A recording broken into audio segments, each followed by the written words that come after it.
Hey, salut tout le monde, je suis ravi de vous retrouver pour vous parler aujourd'hui des feutres Coloria.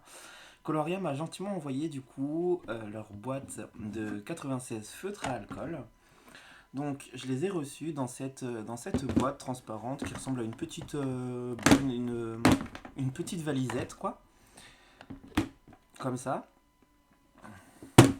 Ma foi, ça peut être pratique et à la fois pas pratique puisque moi j'aime bien quand ils sont rangés quand même j'aime bien quand ils sont rangés par couleur. Ce qui fait que je les ai rangés directement dans mon... Je les ai rangés du coup dans des racks comme ça, selon l'ordre qui me convient à moi, en tout cas. Donc je trouve que c'est quand même mieux comme ça, puisque dans la boîte, c'est compliqué de les ranger par couleur après. Même si la boîte est très bien, hein, c'est pas la question. J'ai préféré les mettre en rack. Donc voilà. Et il y a en plus un blender. Donc voilà. Ça fait un mois que je les ai reçus, je les ai pas mal utilisés, j'ai fait pas mal de bases et tout ça. Franchement, ils sont top quoi, hein. Moi, je n'ai plus que cela sur mon bureau. J'ai rangé tous les autres, j'utilise plus que cela parce que ça me convient très bien. Donc voilà. Je garde quand même quelques autres feutres de sortie puisque voilà le nuancier et en fait, je trouve il est très très bien. Les couleurs sont très belles, les feutres ils sont super et tout. Ils sentent pas trop fort, ils ont une légère odeur, mais qui est très très supportable comparé à certains autres feutres. Le problème, entre guillemets, vraiment entre gros guillemets, de cela, c'est que je trouve que sur les 96, c'est une palette qui reste assez pastel. Voilà, quand vous regardez ici par exemple tous les roses, on a beaucoup de teintes pastel et pas beaucoup de couleurs très foncées. Même chose pour les verts. Je n'ai pas un vert forest. Je ne sais pas si vous voyez un peu de quelle couleur je veux parler, mais le fameux vert forest, je ne l'ai pas. Je n'ai pas de bleu indigo indigo.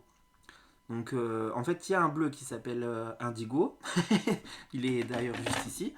Il s'appelle indigo, mais ce n'est pas pour moi le indigo qu'on connaît habituellement très très foncé. Donc ils sont très très bien, mais pour moi ça manque juste de quelques couleurs très foncées qui fait que je complète avec d'autres gammes. Autrement, ils se blendent hyper bien, ils sont vraiment bien en fait, ils font pas trop de traces. De toute façon, vous allez avoir un speed coloring juste après, comme ça vous allez pouvoir voir.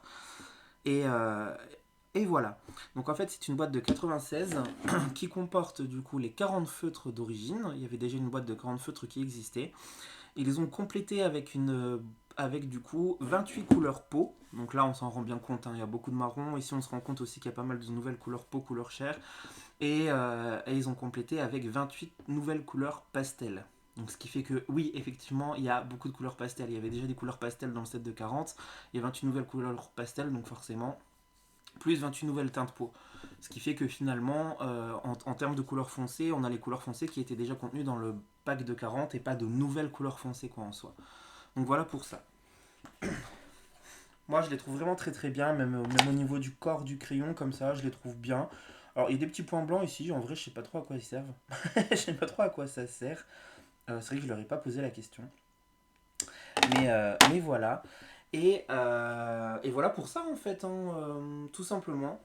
Moi, je vais vous laisser du coup maintenant avec un speed coloring dans le Flower Mandala. Est-ce que je vous spoil? Allez, je vous spoil parce que du coup, j'ai déjà terminé le colo. Je vous le montre. Voilà le colo terminé. Donc, j'ai réalisé principalement au marqueur à alcool. De toute façon, tous les éléments sont faits avec les feutres à alcool de chez Coloria que j'ai ombré que j'ai ombré du coup avec des crayons de couleur et puis j'ai utilisé du marqueur acrylique pour détourer les traits noirs. Euh, Par exemple, là, pour les feuilles vertes, j'ai utilisé trois couleurs des feutres alcool de chez Coloria et j'ai utilisé un crayon de couleur seulement pour faire mes ombrages. Et ça me permet quand même d'avoir un super dégradé quoi. Pour les fleurs, bon, j'ai utilisé plus de crayons de couleur que ça, mais j'ai laissé quand même apparaître les couleurs du feutre à alcool. Même chose ici.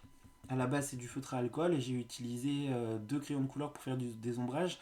Mais si vous voulez, en bout des pétales, j'ai laissé les couleurs de base des feutres à alcool. Enfin, c'est vrai que moi, les feutres à alcool, je les utilise beaucoup en base et pas en tant que feutre où je laisse en soi le colo tel quel à chaque fois. Parce que j'aime bien, voilà, moi, quand c'est un petit peu contrasté, quand tout ça. Et le feutre à alcool, c'est joli en termes de rendu, mais c'est vrai que j'ai l'habitude d'avoir un rendu autre que du feutre à alcool en tel quel. Donc voilà pour ça. Sur ce, ça fait déjà 5 minutes que je blablate. Donc du coup, je vais vous laisser avec le speed coloring si vous voulez voir le process. Pour le fond, c'est de l'aquarelle, voilà. Donc je vous laisse avec ça. A plus.